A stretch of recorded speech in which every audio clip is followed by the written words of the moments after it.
কি অবস্থা কাকা? আছি আলহামদুলিল্লাহ ভালো। জায়গা জমিন তো ভাগ করে দেন লাগে, যেহেতু আর আব্বা নাই আর আব্বার ভাই, তো জায়গাটি তো ভাগ করে দেন লাগে। হাতর কেমনি কিতা করো? ওখানে জায়গা টাকা তো বাগে, আমি তোরে কইছি না তুই এ সাইডে এই বাট পিখা বাতি জাগরে লই, আর আমি এই বাট খাইতে আছি।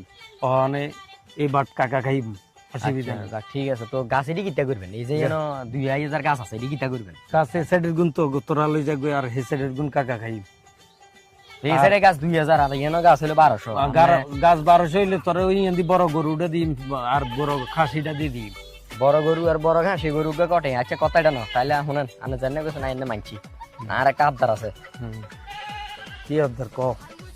আনে ছাগল তো নগা লই যাবেন, গাছাই মানছি। ছাগল তো নগা আনে লই যান, আনে যেহেতু বেকার, আনের কোনো ইনকাম টিনকাম নাই।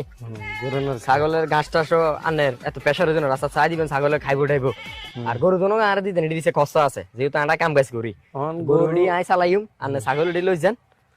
গরু তুই লই যা, আর ছাগল লই যা। না না, আই যেটা কইছি ইটে হুদ যেন কাহিনী করি না, না হলে গাছ সমান সমান বাঘ হবো। আচ্ছা ঠিক আছে, আলহামদুলিল্লাহ। তো ঠিক আছে, যা।